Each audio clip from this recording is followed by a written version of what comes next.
saan maniniwala sa mga pinagsasabi mo, Risa? Intimidation at hindi nila palalampasin ang mga nasa likod nito. Kaya nga, wag mong palagpasin. I dare you. Sabi nga ni Atty. Topacio, idemanda mo siya. Huwag mong palagpasin, demanda mo si Atty. Topacio. Ito lang sa akin, Senador, dapat magsalita kayo dito. Gaya ng sabi ko, ang nadinig ko palang nagsasalita at nagko-komentaryo patungkol dito ay si Senator Bato.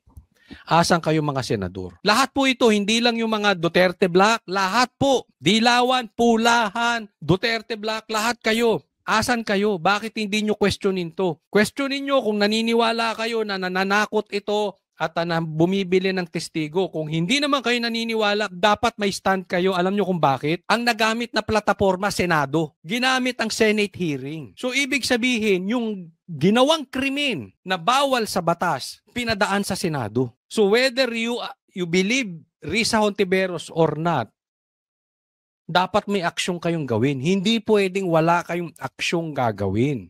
Ulitin ko, sa Senado yan nagawa. Kung hindi kayo naniniwala sinasabi ni alias Rene, edi sabihin nyo, imbestigahan ninyo. Kasuhan nyo si alias Rene dahil binababoy niya ang Senado. Pero kung kayo naniniwala kay Risa, ay naniniwala kayong talagang si Risa ay nagbabayad ng testigo at ginamit ng Senado, si Risa ang nambababoy ng Senado. May dapat, kasuhan nyo si Risa o i-ethics ninyo. In any case, naniniwala ka o di ka naniniwala kay Risa, magsalita kayong mga senador dahil nabababoy at ginamit ang inyong plataforma. Maliwanag. Kaya hindi ka pwedeng tatahimik lang dyan. Ngayon namin kayo kailangan mga senador. Naalarma naman si Senator Bato de la Rosa sa pagkadawit ng pangalan niya sa video. Buti pa to si De La Rosa si Bato Pareho ang panawagan ng dalawang senador. Panagutin ang nasa likod ng mga maling paratang at paninira ng mga sangkot sa issue na ito. Ang komite ni Hontiveros ang nanguna sa Senate investigation pagdating sa trafficking at sexual abuse sa loob ng KOJC. Ngayon, behind bars na ang pastor matapos ang ilang linggong manhunt ng opisyal sa kanya. Para sa agenda. Ako, ito simple lang. Kaya ako wala na akong tiwala dyan sa mga Senate hearing. Alam ko, yan po ay nakapaloob sa inyong responsibilidad. Maaari siguro sa mga kasamahan nyo, ginagamit ng Senate hearing para sa totoong makagawa ng batas in aid of legislation. Maaari. Pero ako sa tingin ko, sa bawat 10 hearing na ginagawa dyan, baka isa lang ang matino dyan o 2. Yung 8, ginagamit na para mangharas. Sira kayo dito, Senado. Pag hindi kayo nagsalita, araw-arawin namin kayo. Kasi dumaan dito Dumaan sa ahensya nyo ito. Hindi pwedeng ganyan lang kayo. Next topic po tayo. BBM, planong di umano itago yung drogang nahuli. Pag-usapan natin. Di umano. Iniuugnay ni Vice President Sara Duterte sa eleksyon 2028 ang impeachment case laban sa kanya, pati ang pag-aresto sa kanyang ama. Ang pinagdaraanan daw ng kanyang pamilya ngayon paraan ng Administrasyong Marcos na pahinain siya bilang frontrunner sa presidential elections. Ang sagot dyan ng Malacanang sa report ni Ivan Mayrina.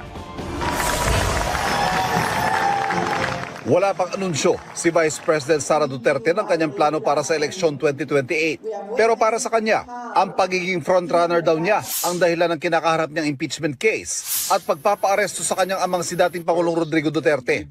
Sa panayam sa kanya ng Russian state-owned media. Tinan mo, congratulations sa iyo, BP Sara. Pati international. Alam mo, ang appeal ng Duterte, sobra. Hanggang international. Si Marcos nga hindi pinapansin sa international Try nyo. Si Marcos gumawa ng rally, pumunta dyan sa Di ba wala silang pinapakita? Pag pumunta siya sa ibang bansa, pumunta ng Japan yan, hindi niya man lang pinakita na siya ay pinagkahaguluhan ng mga tao dyan. BP Sara, pati international, sikat. Yan po tatak ng Duterte. Alam nyo lahat yan, kahit kayong mga pulahan, kahit kayong mga bashers ko, kahit kayong mga dilawan, alam nyo yan. Dalin mo halimbawa, si BP Sara, dalhin mo LA, dalhin mo New York, dalhin mong Hague, dalhin mo Japan, ilagay mo ron, pagkakaguluhan. Lagay mo si Marcos doon. Pati sa subway, hindi papansinin yan. Ilagay mo naman si Lenny. Hindi rin papansinin yan. Baka sa simbahan lang pag pumasok. Kasi yun ang style nila Padasal-dasal sa simbahan, di ba?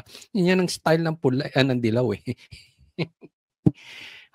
Diba? Pang-international talaga ito, kaya na-interview siya. Ngayon, nanggagalaiti si Claire, na-insecure. Siguro, sabi ni Claire, pambira ka naman, BP Sara. Yung pakpak sa balikat, ako nagpauso niyan. Bakit mo naman ginaya yung pananamit ko? Sabi siguro ni BP Sara, Oy! Hindi ka pa spokesperson ng amo mo. Hindi ka pa aso ng amo mo. Ganito na ako manamit. May pakpak sa balikat. Sumingit siguro si Pansinin nyo. Pansinin nyo si Pansinin nyo si Princess. Naku, ang laki na rin ng dito. Pakpak dito sa balikat. Nakikipagpalakihan na rin. Gaya-gaya talaga yun si Princess, no? Yung mag-amo na yun, tsaka yung aso niya, si Tamba, tsaka yung aso niyang si Princess. Parehas, gaya-gaya. Oo. Na Russia Today na ipinamahagi ng kanyang tanggapan. Sinabi ni Duterte na intensyon daw ni Pangulong Marcos na panatilihin ang sarili o kanyang pamilya sa kapangyarihan. Ako naniniwala ako dito. At yan sinabi mismo ni Tatay Digong personally. Sinabi sa amin nung isang beses na meet namin siya dito sa Maynila, na meet namin siya. Nag-dinner kami, no. Kasama ko doon si Banat Bay tsaka si Boss Dada. 3 kami tsaka si Pierre Hardy. Nabanggit niya yan. Kaya daw tong PI, naalala niyo yung PI? Wala daw planong bumaba itong mga Marcos sa posisyon. Sila lang siguro, silang dalawa ni Tamba, gusto nilang manatili. Kaya pinakalat nila yung PI na yan eh. Di ba yung People's Initiative? Ngayon, inuulit ni BP Sara, walang planong bumaba sa posisyon. Ganyan po katindig, ganyan kakapal ang mukha ng mga Marcos. At dahil siya raw ang frontrunner sa 2028 presidential elections, gusto nilang alisin siya sa laban. Sabi ng bise, niisip daw nilang hihina siya kapag nakulong ang dating Pangulo dahil iisang pamilya sila. Mali sila dun. Lalong lumalakas ang Duterte ngayon. Dahil kinidnap si Tatay Digong. Sagot ng Malacanang. Ayun naku, nakipagpalakihan. Hoy, mas malaki ngayon ang pakpak sa'yo ni Princess. Kumikitang kabahayan. Sarap buhay, Dati gusgusin lang ito. Nakikipag-away lang to sa kanto. Wala po yung issue patungkol sa kanyang accountability tungkol sa confidential funds. Ito. Nawawala daw yung issue doon sa confidential funds. Alam mo, Claire, siguro kulang ka sa research. Bilang abogado, dapat diyan ka hindi sasabit. The lawyers I know, grabe sa research yan. Wide reader yan. Basa ng basa yan. Basa dito, basa ron. Kaya ang utak, matalim. Ayan ang problema mo, Claire. Mukhang hindi ka na nagbabasa. Hindi ka na nagre-research. It is public knowledge na talagang front runner si BP Sara. Sa survey nga, 30+% ang kanyang gusto siyang maging presidente. Malayo ang susunod ay si Lenny na. I-check ko kasi may record ako noon. So, alam mo, kahit yung mga kakampi mo, kahit sila Marcos na mga kakampi mo, 35% si Lenny kasunod 19% na. Kahit yung mga kakampi mong mga pulahan na bobo, alam nila, malakas talaga to si Risa. May nakakausap akong mga vlogger na pula. Even them, they admit to me, hindi ko nasasabihin kung sino sila, they admit nila, grabing lakas talaga ni BP Sara. Ina-admit nila. Kaya nga ngayon, nagpaplano na yung iba lumipat. Kaya lang yung iba naman, namarkahan na. Hindi ko naman alam, ba't hindi mo alam to? Claire. Anong klase kang abogado? Wala kang alam sa current events? At iba't iba pang mga complaints na napapaloob sa articles of impeachment. Siguro po nais din po natin malaman ang katotohanan at wag lapang pong magtago sa naratibo na siya yung frontrunner para sa 2028 presidential election. Hindi siya nagtatago. Di ba? Public knowledge yun. Alam mo ang nagtatago, yung amo mo. Kasi bawat may sasabihin, si BP Sara, ikaw ang sumasagot. Alam mo kung anong itsura niyan? Ha? Si Marcos nagtatago sa saya mo. Not literally. Pero nakakahiya si Marcos. Hindi niya kayang sumagot. Wala kasi ito eh. At ikaw rin, nagtatago ka sa amo mo. Try mong sabihin yan. Pagbaba ni Marcos, pag presidente na si VP Sara, saka mo sabihin sa kanya yung mga pinagsasabi mo. I dare you, saka mo sabihin. Huwag ka ngayong matapang dahil nakasandal ka dyan sa amo mo. Parehas kayo eh. Yung amo mo nagtatago sa palda mo, ikaw naman nagtatago sa kapangyarihan niya. Diba? Eh ikaw pa nga dati ka ng critic ni Marcos eh. Anong nangyari sa'yo? Diba? Binigyan ka lang ng posisyon, hindi natin alam kung magkano sahod niya, wag mo sabihing libre din. Binenta mo na eh, nawala tuloy. Binenta mo na yung kaluluwa mo. Tungkol sa confidential funds at iba't iba pang mga complaints na napapaloob sa articles of impeachment. Siguro po nais din po natin malaman ang katotohanan at wag lang pang pong magtago sa naratibo na siya yung frontrunner para sa 2028 presidential election. Nagpatutsada rin ng Malacanang sa bise, kasunod ng pagbatikos ito sa pangunguna kahapon ni Pangulong Bongbong Marcos sa pagsira ng nasabat na floating shabu. Trabaho ba ng presidente ang sirain ng ebidensya ng ano? Hindi yan trabaho ng Natatawa siya. Hindi trabaho ng presidente ang mag-photo op sa nahuli na drugs at mag-photo op sa pagsira ng nahuli na drugs. Mas maganda po siguro talaga na pasinayaan at makita mismo ng Pangulo ang pagsira sa mga illegal na droga na ito kesa po walang gawin sa mga nawalang illegal na droga sa magnetic lifter. Kailan nga po ito nawala? 2018? Hindi po ito. Tanga rin to eh. Siya nagtanong, siya sumagot. Tingnan yung utak ng abogadong to. Nagpain siya kasi gusto niyang ibintang na yung may nawawalang droga dati. Ibibintang niya kay Duterte kasi panahon ng Duterte 2018. Siguro walang sumagot. Tanong niya, sagot niya. Ganun po ang utak ng abogadong to. Ay, naku. Ito pang photo ops lang. Ito ay nagsisilbing babala sa mga kriminal. Ito kasi sa akin. Ito masasabi ko dyan. Meron kasing problema ang bansa natin. At si Marcos walang ginagawa. Ngayon lang yan nagsisipag-sipag, naging karpintero, biglang maraming nahuling droga, pero walang nahuling mastermind, walang nahuling drug lord, walang nahuling runner, wala. 'Di ba? Naging teacher yan. 'Di ba? Ang sipag ngayon, nagpunta ng Japan. Bakit? Sa paghahanda ng SONA. Si Marcos, wala talagang planong ayusin yung bansa natin. Tingnan mo, after SONA, hindi mo na naman mahagilap kung sang lupalop yan. Nasa happy place na naman yan. Pag malapit na naman na SONA, trabaho, araw-araw na naman sa media.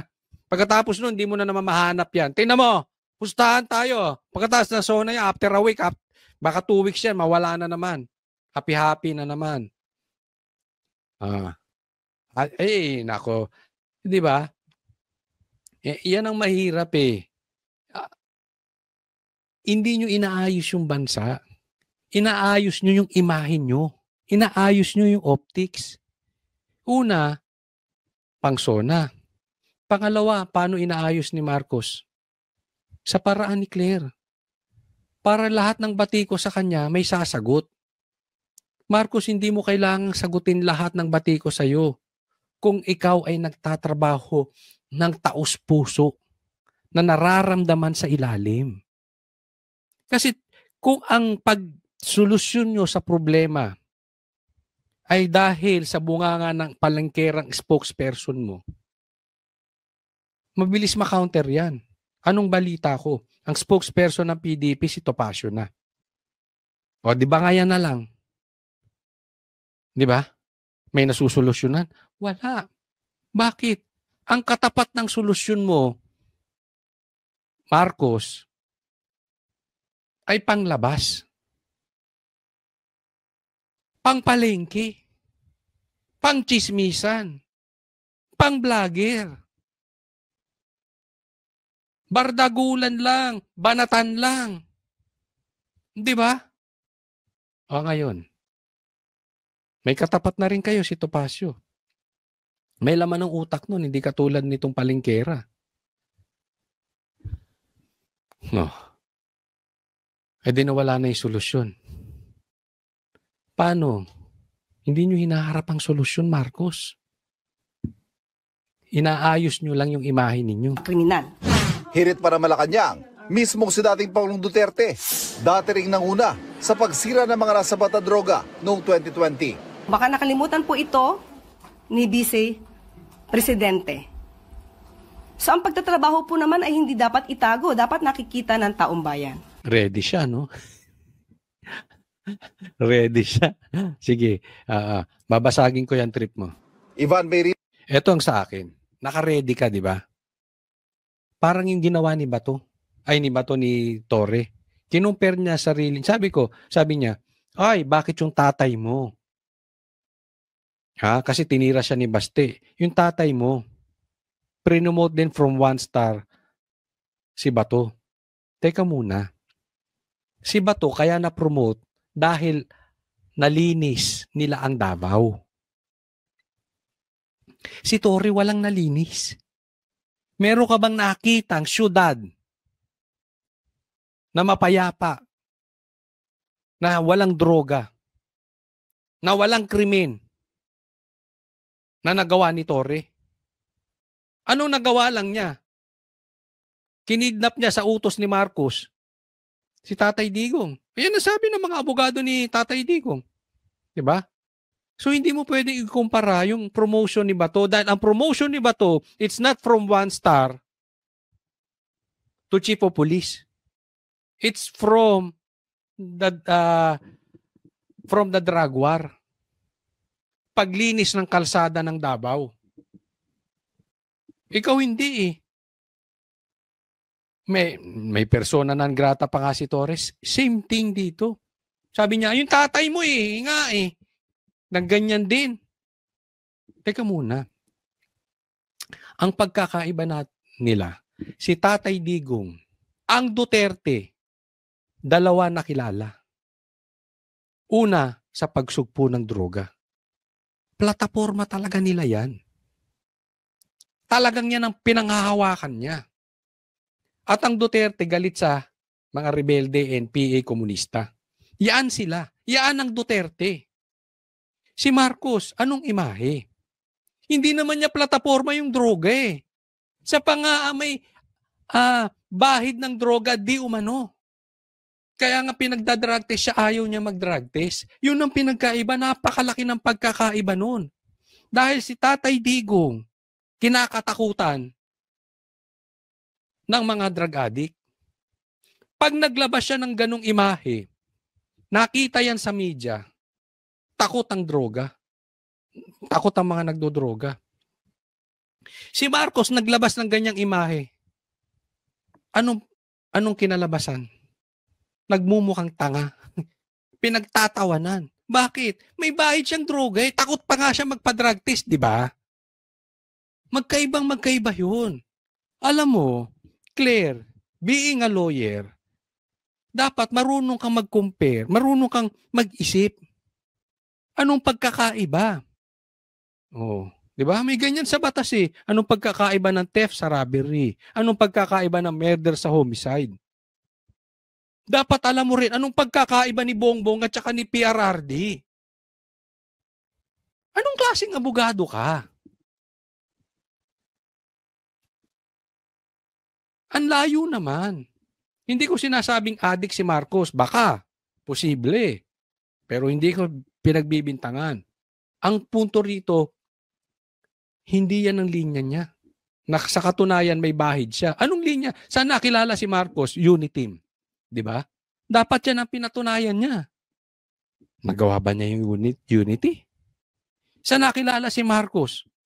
Sa pagbaba ng 20 pesos na bigas. Dapat yan ang pinanghawakan niya. Kung baligtad, si Marcos nakaganyan. Ino-observe. Tapos sa palengke, puro 20 pesos. Si PRRD, hindi naman yan ang talaga naging plataforma niya na ganun. Di ba? Iba ang tingin kay Marcos kasi talagang pinaghirapan niya yung 20 pesos. Yan ang talagang kinapit niya. Wala eh. And of all accomplishment,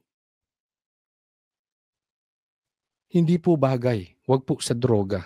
Huwag po. Natatawa po ang taong bayan. At yun nga mga kababayan, anong masasabi niyo sa balitang ito? Maaring ihayag ang inyong opinyon at kuro-kuro sa comment section sa ibaba. Huwag din kalimutang mag-like, mag-subscribe at mag-share sa bidyong ito. Maraming salamat sa panonood.